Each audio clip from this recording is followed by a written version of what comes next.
अभी हसन सुपर 5 देखना शुरू कर चुके हैं, यानी कि वक्त हो गया है 5 बजे की 5 बड़ी खबरों का। उत्तर प्रदेश में पिछले कुछ दिनों से पड़ रही भीषण गर्मी में जिस तरीके से बिजली का संकट पैदा हुआ था और उसी के साथ फ्यूल सरचार्ज के नाम पर 10% बिजली की दरें महंगी हो सकती हैं।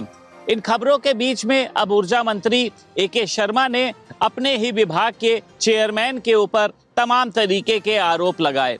ऊर्जा मंत्री ए.के. शर्मा का कहना यह है कि विभाग के चेयरमैन ने मुझको किसी भी तरीके की जानकारी नहीं दी और उसी के साथ साथ ऊर्जा मंत्री ए.के. शर्मा ने आशीष गोयल से ये सवाल भी पूछा कि ये जो 10% आपकी दरें बढ़ाने का जो फैसला था, इसको आपने मेरे से पूछा क्यों नहीं, मेरे को कॉन्फिडेंस में क्यों नहीं लिया। और उन्होंने ये भी कहते हुए नजर आए हैं कि चेयरमैन जो हैं वो विभागीय से पूरी तरीके से रुचि नहीं रखते हैं, क्योंकि ये देखा गया है कि पिछले कुछ समय में ऊर्जा विभाग को तमाम तरीके की आलोचनाओं का सामना करना पड़ा और खुद ऊर्जा मंत्री ए.के. शर्मा ने इस बात को स्वीकार किया कि जो भी विभाग की जिम्मेदारी है, जो जवाबदेही है, वो मंत्री की होती है, लेकिन मेरे से बिना पूछे ही तमाम तरीके के कामों को अंजाम दिया गया है, जिससे सरकार की छवि पर, ऊर्जा विभाग की छवि पर एक बड़ा जो ये कहा जा सकता है कि नुकसान पहुंचा है। अब ये देखना दिलचस्प होगा, क्योंकि ऊर्जा मंत्री ए.के. शर्मा और विभाग के चेयरमैन आशीष गोयल के बीच जो टकराव की स्थिति सामने आ रही है, क्योंकि उपभोक्ताओं किस तरीके से परेशान हुए सभी को पता है। लेकिन ये देखा गया कि इस पूरे मामले में ऊर्जा मंत्री ए.के. शर्मा की किसी भी तरीके की राय नहीं ली गई थी, जिससे उपभोक्ता को भी परेशानी हुई है और उसी के साथ साथ विभाग की छवि भी धूमिल हुई है। तो ये देखना दिलचस्प होगा कि क्या ऊर्जा मंत्री ए.के. शर्मा ने जो खत एक जारी किया है, जिसमें उन्होंने अनुशासनहीनता का आरोप भी लगाया है, क्या इस मामले पे अब चेयरमैन आशीष गोयल पर किसी तरीके की कोई गाज गिरेगी। राजधानी लखनऊ में केजीएमयू सहित पीजीआई में अवैध धर्मांतरण के मामले सामने आए, जिसके बाद प्रशासन की तरफ से कार्रवाई भी की गई, एफआईआर दर्ज कराई गई और जो आरोपी डॉक्टर हैं उनको जेल भी भेजा गया है। लेकिन अब इस पूरे मामले का उत्तर प्रदेश की राज्यपाल आनंदीबेन पटेल ने संज्ञान लिया है और सभी मेडिकल कॉलेज और हॉस्पिटलों में धर्मांतरण रोकथाम सेल बनाने का निर्देश जारी कर दिया है, जिसके बाद प्रशासन की तरफ से अब जो सेल है वो बनाने की कार्रवाई की जा रही है, जिसके तहत जो मेडिकल कॉलेज हैं या सभी जो हॉस्पिटल हैं वहां पर ये जो सेल है वो लोगों के बीच जो है जागरूकता अभियान चलाएगा। तमाम जो रेजिडेंट डॉक्टर हैं, जो छात्राएं हैं, उनके बीच लगातार जागरूकता अभियान चला करके अवैध धर्मांतरण को रोकने का प्रयास किया जाएगा, क्योंकि जिस तरह से मामले लगातार बढ़ते दिखाई दे रहे हैं, उसके बाद उत्तर प्रदेश की राज्यपाल ने ये बड़ा फैसला लिया है और सभी उत्तर प्रदेश के कॉलेज, मेडिकल हॉस्पिटल, जितने भी संस्थान हैं वहां पर अब धर्मांतरण रोकथाम सेल बनाया जाएगा। इसके पीछे का मकसद यही है कि जिस तरह से लगातार अवैध धर्मांतरण के मामले तमाम मेडिकल कॉलेज और हॉस्पिटल में दिखाई दे रहे हैं, उसके बाद ये बड़ा फैसला लिया गया है और जाहिर सी बात है कि इससे कहीं ना कहीं इस तरह के मामलों में रोकथाम आएगी। अमेरिका और ईरान के बीच एक बार फिर से भीषण युद्ध की शुरुआत हो गई है।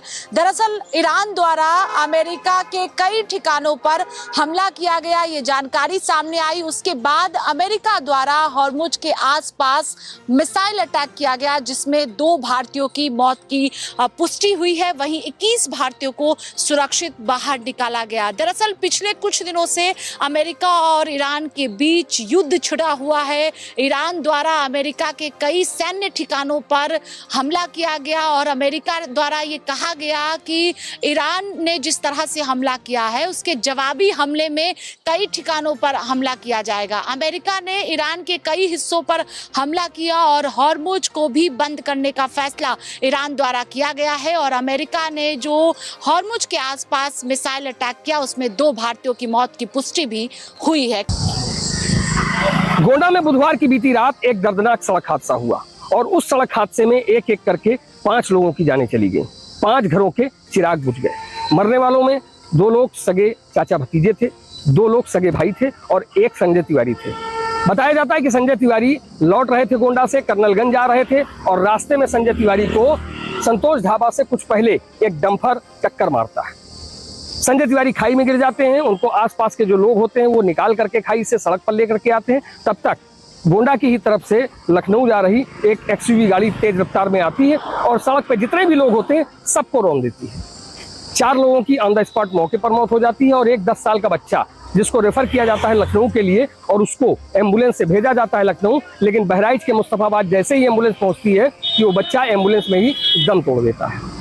और इसके बाद जो होता है वो बेहद शर्मनाक है। खास तौर पे करारा जवाब है पूरी प्रशासनिक व्यवस्था पे, पूरे स्वास्थ्य व्यवस्था पर, चूंकि एम्बुलेंस का चालक बच्चे को वहीं छोड़ करके चला जाता है और रात में 2 बजे के करीब वो परिवार किसी तरह गाड़ी की व्यवस्था करता है और बच्चे को लेकर के फिर गोंडा आता है। यहाँ से फिलहाल पूरी बॉडी का पोस्टमार्टम कराया जाता है। पोस्टमार्टम कराने के बाद परिजनों को बॉडी सौंप दी जाती है और मुख्यमंत्री योगी आदित्यनाथ भी इस पूरी घटना का संज्ञान लेते हैं। बाकायदा उन्होंने जिला प्रशासन को, डीएम को स्पष्ट निर्देश दिए कि वो जो भी परिवार है, पीड़ित परिवार है, उनको हर तरह की संभव मदद मुहैया कराई जाए। तो फिलहाल जो कल रात को घटना हुई वो एक प्रकार से अगर देखा जाए तो उसमें जो स्वास्थ्य विभाग की जो लापरवाही निकल करके सामने आई है, खासतौर पे एम्बुलेंस चालक की, वो अपने आप में बेहद शर्मनाक है। दूसरी चीज ये है कि जिस जगह पर वो हादसा हुआ वो जगह एक कर्विंग पॉइंट है और वहां पर किसी भी प्रकार का कोई भी बोर्ड पीडब्ल्यूडी विभाग की ओर से नहीं लगाया गया है, जिसकी वजह से आए दिन गोंडा लखनऊ हाईवे पर इस तरह की घटनाएं पेश आया करती हैं। इन दिनों सोशल मीडिया का क्रेज लगातार लोगों में बढ़ता जा रहा है, लेकिन सोशल मीडिया के जरिए ही अजीबोगरीब घटनाएं भी सामने आ रही हैं।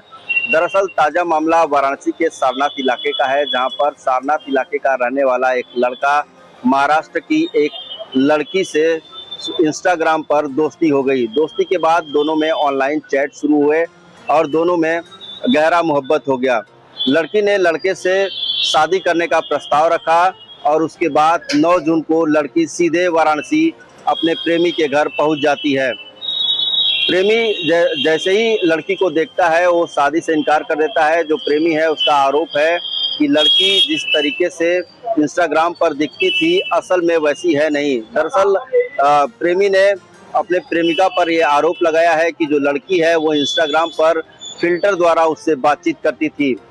इस घटना से आहत होकर जो प्रेमिका है वो प्रेमी के घर में ही जहरीला पदार्थ खा लेती है। उसके बाद पुलिस को सूचना दी जाती है। मौके पर पुलिस पहुंचती है। पुलिस आनन फानन में प्रेमिका को पंडित दीनदयाल राजकीय अस्पताल में भर्ती कराती है। हालांकि जो प्रेमिका की हालत है इस समय ठीक बताया जा रहा है, लेकिन जिस तरीके की घटना सामने आई है उससे पुलिस जो है युवक प्रेमी को तुरंत हिरासत में लेकर पूछताछ करना शुरू कर देती है। फिलहाल जो प्रेमिका है वो पंडित दीनदयाल राजकीय अस्पताल में भर्ती है और उसके परिजनों को इसकी सूचना दे दी जा चुकी है और जो परिजन हैं वो वाराणसी भी पहुंच चुके हैं। प्रेमिका का आरोप है कि इंस्टाग्राम पर जो युवक है वो लगातार उससे बातचीत करता रहा। उसने शादी का वादा किया था और जब हम शादी के लिए उसके घर पहुंचे तो शादी से इनकार कर दिया। फिलहाल देखने वाली बात होगी कि इस पूरे मामले में पुलिस आगे क्या कुछ जांच पड़ताल में पुलिस के क्या कुछ सामने आता है और क्या कुछ कार्रवाई होती है। लेकिन जिस तरीके का ये मामला सामने आया है उससे पूरे बनारस में इसकी चर्चा देखी जा रही है। इंस्टाग्राम पर जो युवक है वो उसका आरोप है कि इंस्टाग्राम पर जो युवती है वो फिल्टर लगाकर उससे लगातार बातचीत करती थी और यही वजह है कि वो महाराष्ट्र के पालघर से चलकर वाराणसी पहुंची थी अपने प्रेमी से शादी करने के लिए। लेकिन जैसे ही प्रेमी उसे देखता है शादी से इनकार कर देता है और अब देखने वाली बात होगी कि इस पूरे घटना में जो लगातार जांच पड़ताल चल रही है उसमें क्या कुछ मामला निकलकर सामने आता है। चलिए कुछ और अहम खबरों पर डालते हैं नजर। खबर सुल्तानपुर से है, जहां दबंगों के जरिए बाइक से जा रहे एक मुस्लिम